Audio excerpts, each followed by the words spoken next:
Hello, welcome to the Cyber Talent series, where we explore how organizations are closing skills gaps, accelerating onboarding, and building high-performing cybersecurity teams. My name is Phoebe DeVito, and today I'm going to be talking with my co-host, Thomas Rogers, and you're going to be getting a peek behind the curtain at MetaCTF's transition to SkillBit. So thanks for having this convo today, Thomas. Yeah, excited. Awesome. So our longtime listeners might remember when we interviewed you in episode 1, but for folks who are newer to the show, could you just give a quick refresher on your role at SkillBit and kind of your focus day to day? Yeah, so I'm co-founder of SkillBit and I'm president. So I lead marketing, customer success, sales. Me and Roman work together on product, but my job primarily on the day-to-day is to talk to customers, help customers with whatever they need to be successful in their cyber skill development journey. Awesome. Okay, cool. And so before we get into this transition to SkillBit, kind of going back to the beginning, wanted to hear if you could talk a little bit about the inception of the company, kind of from the beginning, what problem you and Roman were originally setting out to solve and how that's been accomplished through MetaCTF. Yeah, so Roman's been running CTFs for a long time, 10 years or more. And really he started building and running and managing CTFs because he felt like that was the best way to learn cybersecurity, whether you're getting into the field or trying to get exposed to new vulnerabilities, attacks, methods, tools, whatever the case, because it's so hands-on and experiential and requires you to do things. Also, the fact that it's collaborative. Cybersecurity is a team sport and CTFs are a team sport. So Roman started running CTFs a decade ago. And what that led to is really him seeing that there was a need to run really high quality, CTF competitions, and companies were reaching out to us continuously asking to run it for their company, mostly as a part of like their security training program. So whether it was like a part of an established program or something they were trying to like gin up interest in. But that was a really interesting time to see, hey, we were just doing this thing for conferences and to democratize cybersecurity learning. And now companies are putting value into this activity as a learning method. So in, servicing those customers and working with, a bunch of enterprise companies to run these CTF competitions, which we've run 600 of them in the past 4 or 5 years, we're talking to them continuously. So we're saying like, what does this actually solve for you? Like, what is this doing for you? And I think what we really learned is that the method of the format of the CTF challenge is what's really valuable. It requires people to do things, to engage, to try new things. And so that was a critical learning and something that's really been a key driver in our transition to SkillBit is this CTF challenge is something we can take and we can apply it to other methods of learning, evaluation, assessing. And so that's what we're doing. Awesome. Yeah, that's a great recap. Thank you.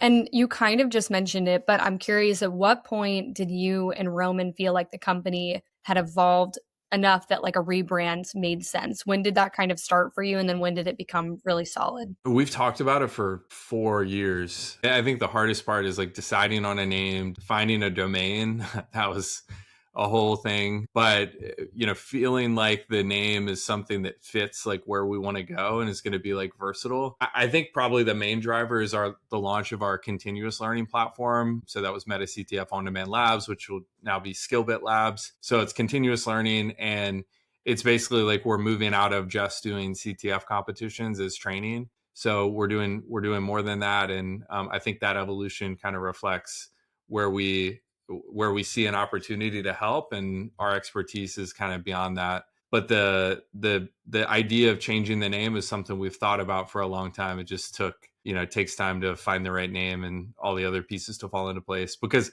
also like the key part of that is like the name is not, it's important, but it's not that important. Like it's not like critical to running a business. So we're trying to find time to make the right decision there. Yeah, I love that you mentioned, the name's not everything, but it is a big piece of this rebrand. And I was fortunate to get to be part of that process, as one of the team members at SkillBit, seeing all of the different options and then kind of narrowing it down. And that process is painstaking and also really fun. So I'd love if you could kind of talk a little bit more about like the initial inspiration for the name SkillBit and kind of how we got to that. Yeah, there were 2 things that went into that. The first is our philosophy around training, which is the bite-size piece. So SkillBit, bite-size skill development, that's sort of where that came from. But on the bite-sized piece, that's a big part of our philosophy, is that users should be able to log on to our platform and get a lot done in a short period of time, because we're deconstructing these complex workflows into individual tasks that they can complete in a short period of time. So that bite-sized nature is designed to meet the modern security professional workflow. People are busy, teams are understaffed, they don't have much time. They can jump in for 20 minutes here and there, hopefully each week, or even daily, or in some cases whatever the cadence is right for them. But designing these training platform where the content is meant to be able to be solved in short bursts, that was a big part of it. The other part was, it was really important to me to include the word skill in this. I think I have a lot of feelings about the term, and just kind of comparing the term skill development versus training. I think training has a lot of sort of legacy learning connotations, I guess I'll say, like where, like classroom based, a little bit more like knowledge based versus actually, learning to do things, whereas skill development is maybe a little more like practical and tangible. And so the word skill, I think, was very important to us to include in the name. And so combining, bite size and skills was a no-brainer for us with SkillBit. Yeah, awesome. And I like that you mentioned that. So one thing, obviously, as part of this rebrand for the listeners, we've been doing a lot with, our website, including, working on some case studies. And that's given me a really cool opportunity to interview a lot of our customers, and also just operating as the customer success manager, trying to really see what part of our platform has been really, really helpful to folks. And I think what's so interesting is the thing that kind of came up. If you think of like a word cloud, like the word that would be the biggest, I think, that came up in every conversation is just the flexibility. And I think for so long, even in my career, like training feels like it's been synonymous with like, I'm going to miss that week of work, or I'm going to miss that whole day and have, a ton of stuff I got to make up. Sometimes you can't even find that day where that works for your schedule, or it's consuming all of your outside of work hours. And, there's nothing wrong with those training structures, but I love how you just touched on, we're trying to kind of meet cybersecurity folks where they are. And I think that it was really, really encouraging to hear people say that, if I like only have 5 minutes between meetings, I can not only feel like I got something done, but I can actually learn a new skill that's then going to help me in my job. So, I think that that's such a great point. And I do think that it's also such a rapidly evolving industry where we need to be upskilling. And so, trying to make that something that fits into the actual workflow of someone who works in cybersecurity, I think, is also something I'm passionate about. So I'm happy that you touched on that. No doubt. Yeah, it's been good getting all the feedback that you've collected just from, helping people get started with our platform. I feel like that's been so helpful to hear, like, hey, this is what we hoped people would get out of it, and then they're actually getting out of it what we hoped. Like, that's great. Yeah, absolutely. And I think one more thing I'll speak to just on those like customer interviews is, I think it's really awesome to hear that this tool can help teams build on their kind of existing culture of skill development. And I think it's really cool to hear how, for some folks, it's just like, I'm an individual using this tool and I'm able to crack away at a couple of challenges between meetings. But we've also heard really fun stories of teams that like build 3D trophies for winners and have like these little internal competitions. Or we talked to one person who every week, one member of the team like finds a challenge that really was interesting for them and kind of like presents on it. So I think it's cool to think about the way that this can also be something that brings teams together as everyone is kind of working to upskill. And ultimately that's, in the best interest of the individual, the organization. So yeah, I think it's, you're putting out a product and you want to hope that it's like meeting people where they are and it's helpful. But I think it's really cool when you can hear about folks using this in ways that maybe we didn't even predict. So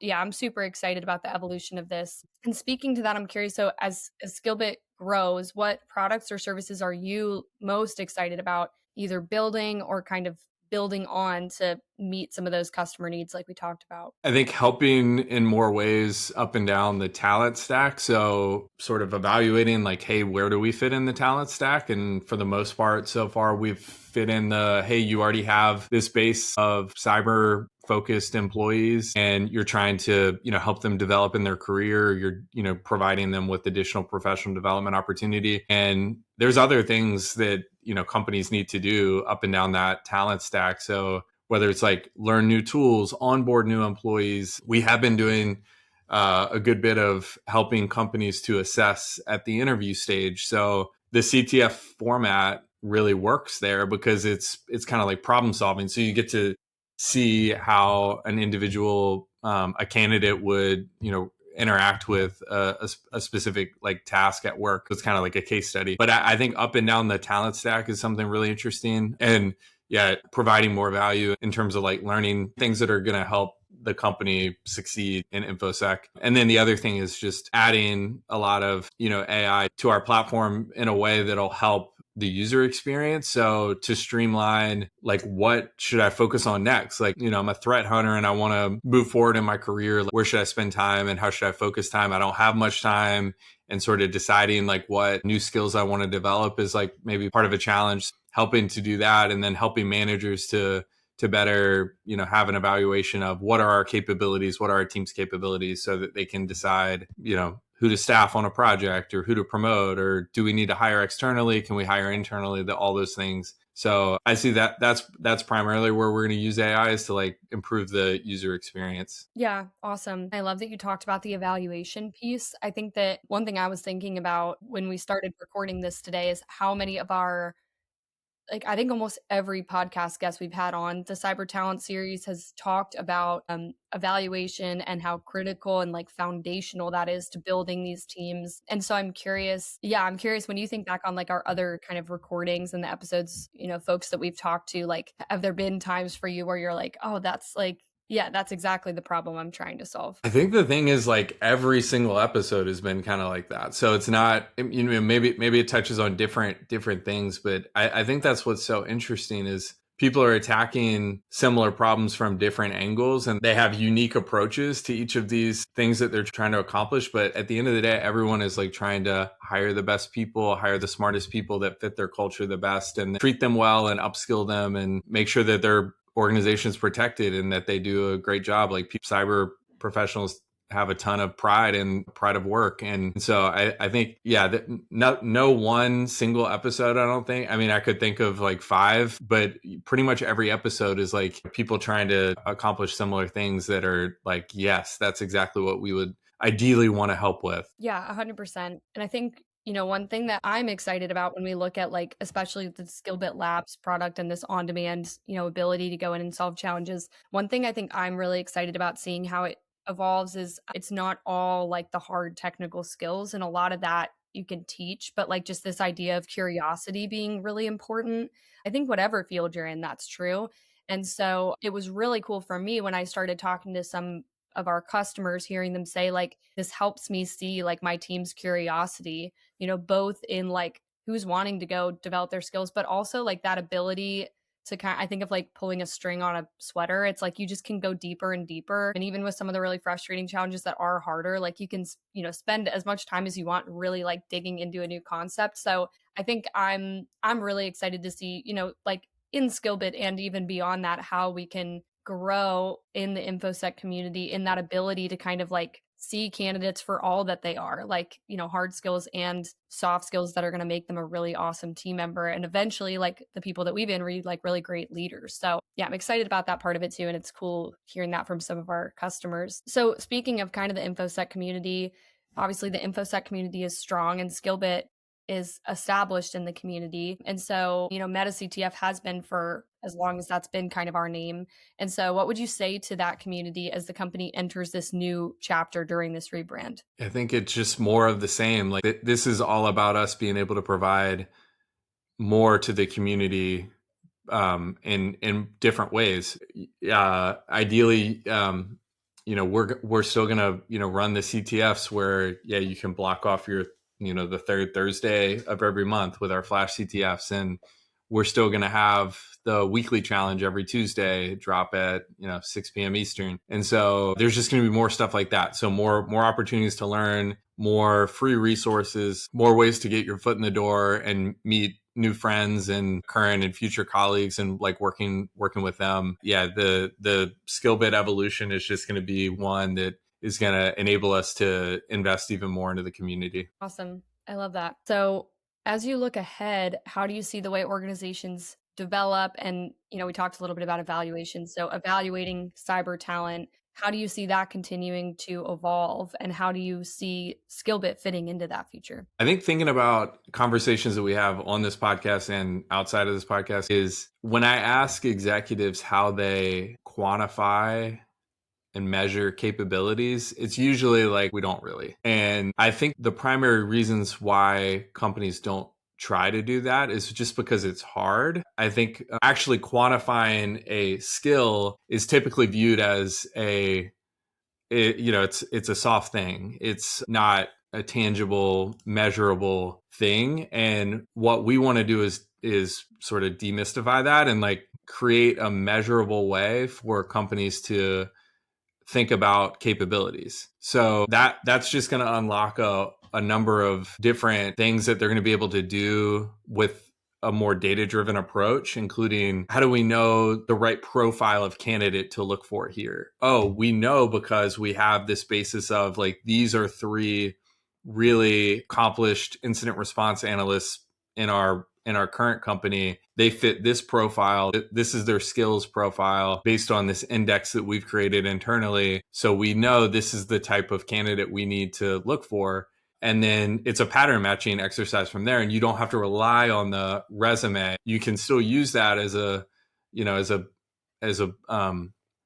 way to, as a piece of the decision making, but it's not like the whole thing. And then you use the interview to sort of supplement that. But that's just one example. There's a couple other examples might be, we're evaluating this new vendor and we need to understand how quickly are we going to be able to adopt this tool and get it up and running and achieve value? Maybe they're presenting us with a business case of, this is like the ROI and like how you're going to achieve value. You might be able to take a look at like what your team's capabilities are on that tool, whether like from previous work or some exercises they've done recently as a part of the demo and POC. And so I think creating a world where there's a quantitative approach that's accepted and understood for capabilities, especially within cybersecurity, is one that we are working on helping to co-create at SkillBit. That's awesome. I love that. And I think, I've had a couple awesome guests who've talked about how they kind of quantify more in the sense of that like interview process. But I think when we get into that conversation of like,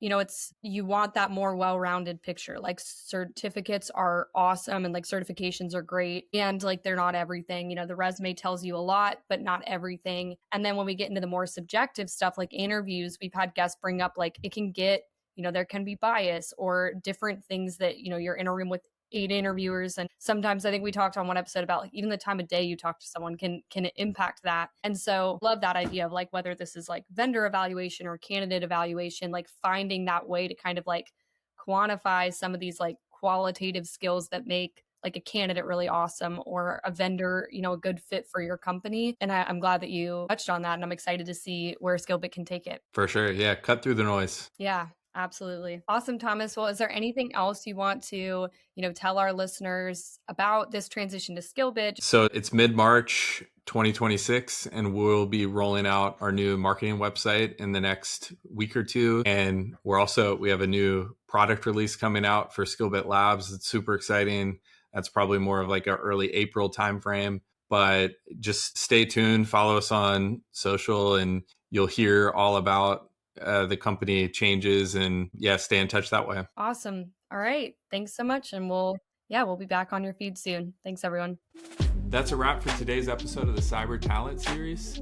If you enjoyed the combo, make sure to subscribe on Spotify. Also follow us on YouTube and subscribe there. We'll be sharing content there as well.